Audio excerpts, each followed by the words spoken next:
Hey guys, this is Preeti. Welcome back to my channel. Guys, आज हम बात करने वाले हैं एक हांगकांग हॉरर फिल्म के बारे में जिसका नाम है डम्पलिंग्स। ये फिल्म 2004 में रिलीज हुई थी और इसे डायरेक्ट किया है फ्रूट चैन ने। इस फिल्म की IMDb रेटिंग है 6.7 आउट ऑफ 10। रॉटेन टोमेटोज पर इसका स्कोर है 69% और 87% गूगल यूजर ने इसे लाइक किया है। कहानी के बिल्कुल स्टार्टिंग में हम एक लेडी को चाइना से हांगकांग में ट्रैवल करते हुए देख पाते हैं, हाथ में एक कलरफुल लंच बॉक्स लेके। वो घर पहुंचती है और डब्बे में से सारा खाना फेंक देती है सिवाय लास्ट डब्बे की। हमें उसके अंदर कुछ बहुत ही छोटे छोटे ऑरेंज कलर की पल्प्स नजर आते हैं, फ्रूट जैसे। वो उसे पानी में साफ करती है और खा लेती है। इस लेडी का नाम है मेई। सभी उसे आंट मेई बुलाते हैं, लेकिन वो तो अर्ली 30s में है, तो ऐसा क्यों? इसका कारण हमें कुछ ही देर में पता चल जाएगा। वो डम्पलिंग्स बनाती है, फ्रेश एंड टेस्टी। लेकिन जिस कारण की वजह से उनकी डम्पलिंग्स इतनी फेमस है, वो कारण बहुत ही खास है। नेक्स्ट मॉर्निंग इस कर्ली हेयर्ड चेयरफुल मेई से मिलने आती है एक middle aged lady, Mrs Lee. वो कभी एक फेमस टीवी स्टार हुआ करती थी, लेकिन अभी वो अपने स्टारडम से बहुत दूर आ चुकी है। अभी वो सिर्फ एक रिच बिजनेसमैन की ट्रॉफी वाइफ है। ना उनके बीच कोई रिलेशनशिप है ना प्यार, बस स्टेटस मेंटेन करने के लिए ही वो इस नामहीन रिश्ते को कैरी कर रही है। लेकिन अभी हालत कुछ ऐसी है कि ये स्टेटस भी शायद उसके हाथ से फिसल रही है। जैसे जैसे उनकी उम्र बढ़ती जा रही, उनके पति का अटेंशन भी उनसे घट रहा है। वो ओपनली दूसरी यंग लड़कियों के साथ फ्लर्ट करता है, सीड्यूस करता है उन्हें। मिसेस ली काफी डिप्रेशन में है। सब कुछ तो वो खो चुकी है। अभी अगर उसने अपनी जवानी खूबसूरती भी खो दी तो उनके पास और कुछ नहीं रहेगा। इसीलिए वो आज आंट मेई से मिलने आई है, क्योंकि उसे कहीं से पता चला है आंट मेई के डम्पलिंग्स में जादुई शक्ति है जो एज को रिवाइंड कर सकती है, किसी भी शरीर को रिजुविनेट कर सकती है। लेकिन ऐसी कहीं सुनी बातों पर वो इतने आसानी से बिलीव तो नहीं कर पाएगी। वो मेई से सबूत मांगती है। तो मेई कहती है, आपको क्या लगता है मेरी उम्र कितनी होगी? मिसेस ली कहती है 30 के आसपास। इसके जवाब में मेई हंसकर कहती है, मेरी उम्र इससे कई ज्यादा है। आप गेस तक नहीं कर पा रहे। इससे ज्यादा आपको क्या सबूत चाहिए? वो अपने डम्पलिंग्स में एक ऐसी सीक्रेट फॉर्मूला यूज करती है जिसे खाकर वो अपने उम्र को रोक पाई है। ऐसा रिजल्ट कोई भी कॉस्टली कॉस्मेटिक्स ट्रीटमेंट, लोशन या सर्जरी नहीं दे पाएगी, क्योंकि एजिंग एक बायोलॉजिकल प्रोसेस है और इसे बाहर से नहीं बल्कि सिर्फ और सिर्फ अंदर से ही पॉज किया जा सकता है। वो मिसेस ली के सामने अपनी डिश पेश करती है, छोटे छोटे ट्रांसलूसेंट डम्पलिंग्स। पहले तो मिसेस ली झिझक रही थी, मगर धीरे धीरे जब वो इसके रिजल्ट के बारे में सोचने लगती है, तब तो ये उसके लिए लास्ट ऑप्शन था। तो ऐसे हर रोज इस घर में आना, ये स्पेशल डम्पलिंग्स खाना ही उसकी आदत बनने लगती है। उसे पता है मैं इसके अंदर किसी चीज का मांस यूज करती है, मे बी किसी बेबी एनिमल का, मगर इससे ज्यादा जानने की जरूरत भी नहीं है उसे तो बस रिजल्ट से मतलब है, वो भी जल्दी। आजकल उसका पति कुछ ज्यादा ही फॉरेन ट्रिप्स में जाने लगा है। अब इन ट्रिप्स में वो किसके साथ बिजी रहता है, ये तो मिसेस ले को बहुत ही अच्छी तरीके से पता है, मगर सब कुछ जानते हुए भी वो कुछ नहीं कर सकती। अगर ज्यादा कुछ कहा तो मिस्टर ली एक हेवी अमाउंट का चेक लिखकर उसके हाथ में थमा देता है। इससे ज्यादा अपने पत्नी के लिए उसके पास और है ही क्या। Day by day Mrs Lee desperate होती जा रही थी। पहले जिस चीज को देखकर ही उसे घिन आती थी, अभी वो उसी चीज को बिल्कुल कैजुअली खा लेती है। नॉट ओनली दैट, वो मेई को कुकिंग टिप्स भी देती है, कैसे इन डम्पलिंग्स को और भी ज्यादा टेस्टी बनाया जाए। ऐसे ही कुछ दिन बीत जाते हैं। मेई को तो ली में काफी बदलाव नजर आने लगे थे। उसकी स्किन सपल होने लगी थी, मगर ली फिर भी मेई को फोर्स करती है फास्ट रिजल्ट के लिए, जो मेई उसे देने की प्रॉमिस भी करती है। उसी दिन मिसेस ली के उस घर से जाने के बाद हम देखते हैं एक लेडी अपनी टीनेज लड़की केट के साथ आंट मेई से मिलने आती है। उन दोनों के बातों से हमें पता चलता है आंट मेई कभी एक बहुत ही सक्सेसफुल गायनेकोलॉजिस्ट हुआ करती थी। दिन में एटलीस्ट 10 अबॉर्शंस तो वो करती ही थी। भले ही अभी वो प्रैक्टिस छोड़ चुकी है, लेकिन फिर भी ये लेडी अपनी बेटी को मेई के पास लेकर आई है, क्योंकि ये 15 साल की लड़की केट प्रेग्नेंट है, वो भी अपने पिता से। मतलब केट के पिता ने ही उसका रेप किया था। अभी जब वो प्रेग्नेंट हो पड़ी है तो उसकी माँ उसे लेकर दर बदर भटक रही है। मेई उसे चेक करती है। केट ऑलरेडी 5 मंथ्स पार कर चुकी थी। इस हालत में अबॉर्ट करना बहुत ही ज्यादा रिस्की होगा, तो मेई इनकार कर देती है और उस लेडी को किसी ब्लैक मार्केट से कांटेक्ट करने के लिए कहती है। ऐसे एक हॉस्पिटल से वो अभी भी कनेक्टेड है, मगर ऐसा डॉक्टर नहीं बल्कि वो वहां से इंसानी मांस चोरी करती है। मतलब वो अपने डम्पलिंग्स में किसी एनिमल का नहीं बल्कि इंसान का मांस इस्तेमाल करती है। यही है उसकी सीक्रेट इंग्रेडिएंट। उधर मिसेस ली को पता चलता है उसके हस्बैंड का अफेयर एक होटल स्टाफ के साथ चल रहा है। वो हर रात उसके कमरे में आती है और डू नॉट डिस्टर्ब कार्ड लगाकर वहां पर ही रुक जाती है। मिसेस ली और ये सब सहन नहीं कर पा रही थी। वो मे को अपने घर में लाती है और समझाने की कोशिश करती है कि इस घर के बिना, उसके पति के बिना उसका और कोई वजूद ही नहीं है। वो एक फैमिली स्टार्ट करने की कोशिश कर रही है, मगर पता नहीं किसके कमजोरी की वजह से वो भी पॉसिबल नहीं हो पा रहा। उसी दिन मिसेस ली को ये भी पता चलता है उसका पति हर रोज एक चिड़िया का अंडा खाता है, जिससे उसका स्टैमिना अभी भी बरकरार है। उसकी डिस्परेशन देखकर मे डिसाइड करती है कि वो उसकी मदद करेगी। दूसरी तरफ केट की हालत भी खराब हो रही थी। उसके शरीर पे प्रेगनेंसी सिम्टम्स विजिबल होने लगी थी। उसकी माँ उसे लेकर बहुत परेशान थी, तो फाइनली मे उसे भी हेल्प करने की डिसाइड करती है।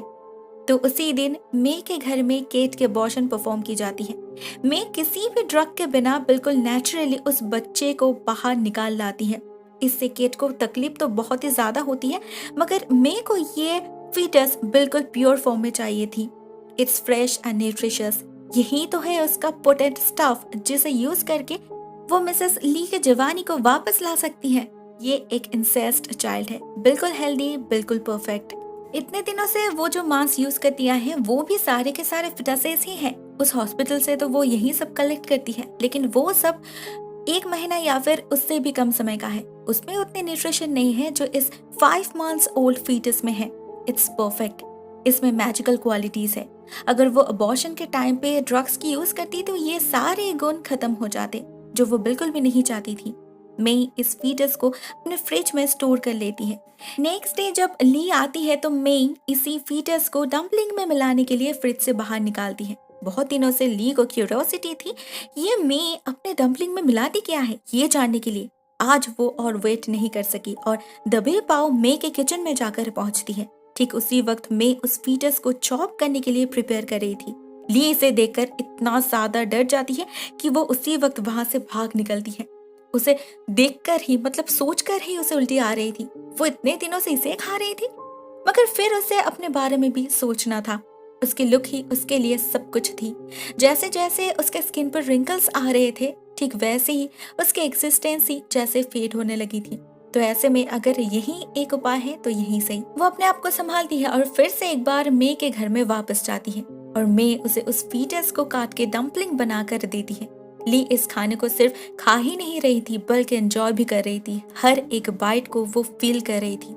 मैं उसे प्रॉमिस करती है ये डम्पलिंग्स उसे नया जीवन दे सकती है। बहुत जल्द उसे अपने आप में ही वो फर्क पता चल जाएगा। पता नहीं उसके बातों से या फिर इन डम्पलिंग्स के कारण मिसेस ली बहुत फ्रेश फील कर रही थी, जैसे ये सीक्रेट इंग्रेडिएंट ऑलरेडी काम करने लगा था। और ये बिल्कुल सच भी है। कुछ तो चेंज हुआ था उसमें, जिसके वजह से मिस्टर ली भी उससे नजर नहीं हटा पा रहे थे। इतने सालों के बाद उस रात वो लोग फिर से एक बार इंटीमेट भी होते हैं। मिसेस ली बहुत खुश थी। वो फिर से अपने आप को फील कर पा रही थी। उसका पति उससे इतना अटेंशन दे रहा है, अपना काम छोड़कर उसे टाइम दे रहा है, ये तो उसके लिए बहुत बड़ी बात है। मगर हर एक मिरेकल के साथ कुछ ना कुछ साइड इफेक्ट्स तो रहता ही है। हम देखते हैं मिसेस ली ने अपने घर में एक पार्टी अरेंज की है, जहां उसके सारे फ्रेंड्स उसके खूबसूरती की तारीफ कर रही थी। मगर जैसे ही वो उनके बीच जाकर बैठती है, सभी को एक फिशी स्मेल आने लगती है, जो मिसेस ली के शरीर से आ रहा था। मिसेस ली बहुत ह्यूमिलिएटेड फील करती है और उसी वक्त पार्टी छोड़कर बाथरूम में अपने आप को कैद कर लेती है। मे उसके साथ ऐसे कैसे कर सकती है? इन साइड इफेक्ट्स के बारे में उसे पहले से वार्न करना चाहिए था ना। वो मे को कॉल भी करती है। सब कुछ सुनकर मे कहती है इन साइड इफेक्ट्स के बारे में उसे कुछ पता ही नहीं। हो सकता है उसके शरीर के अकॉर्डिंग ऐसे सिम्टम्स शो हो रहे हैं। इसमें परेशान होने की कोई बात नहीं, कल सब कुछ ठीक हो जाएगा। उसके बातों से मिसेस ली भी रिलैक्स्ड हो जाती है, मगर उसे पता नहीं था बाथरूम के बाहर से उसके पति ने सब कुछ सुन लिया है। शक तो उसे बहुत पहले से ही था। उसके पत्नी को कुछ तो स्पेशल मिला है, कोई जड़ी बूटी या कोई ड्रग। अभी जब वो फोन पर मे की बातें सुनता है तो वो पर्सनली उसके बारे में इंफॉर्मेशन गैदर करता है और नेक्स्ट डे ही वो खुद मे से मिलने भी जाता है। मे उसे भी वो डम्पलिंग्स खिलाती है। मिस्टर ली को पता था कि मे एक कैनिबल है और वो कैनिबलिज्म के मदद से ही खुद को इतनी खूबसूरत रख पाई है। उसकी असली उम्र है 64, लेकिन वो 30 साल से ज्यादा नहीं लगती। मिस्टर ली को उसके इस इनह्यूमन प्रैक्टिस से कोई प्रॉब्लम नहीं थी। मे खूबसूरत है और अट्रैक्टिव भी। मिस्टर ली ऑलरेडी उसके प्रति अट्रैक्टेड फील कर रहा था और मे को भी बहुत अच्छी तरीके से पता था किसको कैसे यूज करना है। तो वो मिस्टर ली को सिड्यूस करती है और वो दोनों इंटीमेट भी होते हैं। मे को तो जैकपॉट मिल चुका था, तो वो मिसेस ली को इग्नोर करना शुरू करती है। अभी वो खुद मिस्टर ली की मिस्ट्रेस बन चुकी है, अभी उसे मिसेस ली की क्या जरूरत। लेकिन मिसेस ली भी इतने आसानी से छोड़ने वाली तो नहीं थी। वो मे को लिटरली फॉलो करने लगती है क्योंकि अभी उनका शरीर उन डम्पलिंग से यूज टू हो चुका था। अगर उसने खाना बंद कर दिया तो वो सब कुछ खो देगी। ऑलरेडी उसके शरीर पे रैशेस आने लगे थे, स्किन लाल पड़ चुका था, उसे नींद नहीं आ रही थी, मगर मे उसकी एक भी बात नहीं मानती। दूसरी तरफ हमें पता चलता है मे जिस लड़की का ऑपरेशन किया था केट, उसकी मौत हो चुकी है। वो ऑपरेशन असल में सक्सेसफुल नहीं हुआ था। एक्सेसिव ब्लीडिंग के कारण उसी दिन मे के घर से लौटते वक्त ही रास्ते पर केट गुजर गई। उसकी माँ उसके गम में पागल हो चुकी थी और एक चाकू से अपने पति का मतलब अपने बेटी के रेपिस्ट का खून कर दिया। नेबर्स ने पुलिस को कॉल किया, पुलिस आई, केट के माँ को अरेस्ट की गई और उन्हें इंटरोगेट करके ही मे के बारे में पुलिस को पता चल गया। तो पुलिस उसके घर में भी पहुंच गई, लेकिन तब तक मे अपना सामान पैक करके वहां से भाग चुकी थी। वो तो बच गई, मगर मिसेस ली बुरी तरीके से फंस चुकी थी। वो समझ चुकी थी उन डम्पलिंग्स के बिना वो जिंदा नहीं रह पाएगी, जिंदा रहेगी भी तो उसकी खूबसूरती खो जाएगी। मगर मे तो अभी नहीं है, तो आगे से उसे खुद ही अपने लिए अरेंजमेंट्स करना होगा। इसका एक रास्ता वो ढूंढ निकालती है। वो मिस्टर ली के उस होटल वाले मिस्ट्रेस को फॉलो करती है और उसे पता चलता है कि वो प्रेग्नेंट है 5 मंथ्स। मिस्टर ली को एक बेटा चाहिए। इसके बदले में इस लड़की को एक हैंडसम अमाउंट मिलने वाला है। अगर बेटी हुई तो भी चलेगा, सिर्फ अमाउंट कम हो जाएगा। मिसेस ली उससे उसका बच्चा मांगती है, बदले में वो मिस्टर ली के प्रॉमिस्ड अमाउंट से डबल पे करेगी। असल में मिसेस ली एक तीर से 2 शिकार करना चाहती थी। इस बच्चे को पाने से उसके रास्ते पर और कोई कांटा नहीं रहेगा और इससे वो अपनी जरूरत भी पूरी कर सकती है। उसी दिन मिसेस ली इस लड़की को लेकर अपने गायनेकोलॉजिस्ट से मिलने जाती है और उसका अबॉर्शन करवाती है, किसी भी ड्रग के बिना, नेचुरली, पेनफुली, बिल्कुल केट की तरह। उसे ये फीटस भी प्योरेस्ट फॉर्म में चाहिए थी। उसे आइडिया था इस प्रोसेस में ये लड़की भी जिंदा नहीं रह पाएगी, मतलब हर तरीके से लाभ उसका ही था। वो उस प्योर फीटस को लेकर घर वापस आती है। ये एक लड़का था जो भी उसके पेट में जाने वाला है। हम देखते हैं ये लेडी एक चॉपिंग बोर्ड पर इस फीटस को लेती है और एक चॉपर उठाती है और यहीं पर ये फिल्म एंड हो जाती है। मतलब आखिरकार खूबसूरती के लालच में मिसेस ली एक चुड़ैल बन ही गई। अभी उसे किसी मेई की जरूरत नहीं है, ना इस देश में बिन बिहाई माँ की कमी है। उसे पैसों के बदले में आराम से फीटसेस मिल सकती है, जिससे वो हमेशा खूबसूरत रह पाएगी। यही तो उसकी विश थी, हमेशा खुश रहना, जवान और खूबसूरत रहना और हमेशा अपने पति का प्यार पाना। अभी ये सब कुछ पाने का रास्ता उसे मिल चुका था। इट्स ट्रू, इन जैसे इन ह्यूमन के लिए पैसा सच में बोलता है। गाइस, ये फिल्म यहीं पर एंड होती है। इस फिल्म में कोई भूत नहीं है, मगर द कंटेंट इटसेल्फ काफी हॉरिबल है। कैनिबलिज्म एक बहुत ही पुराना प्रैक्टिस है और अभी भी कई सारे जगहों में चल रहा है। इस फिल्म में हांगकांग की सोशल कंडीशन बहुत ही क्लेवरली पोर्ट्रे किया गया है। ऐसे रिच लोगों को पैसों के बदले में सब कुछ बहुत ही आराम से मिल जाती है। कैसे केट जैसे लड़कियों को अपना सम्मान बचाने के लिए मरना पड़ता है, कैसे लड़कियां अपने घर में भी सेफ नहीं है, कैसे वहां भी उन्हें बुलेट होना पड़ता है। सब कुछ इस फिल्म में दिखाई गई है। पर्सनली मुझे ये फिल्म काफ़ी ज़्यादा पसंद आई है। आई मीन कॉन्सेप्ट बहुत ही ज़्यादा डिफरेंट है, यूनिक है। आज के लिए बस इतना ही दोस्तों। Thank you so much for watching this video. बहुत जल्द मिलते हैं एक नई वीडियो के साथ। तब तक के लिए टेक केयर, टाटा।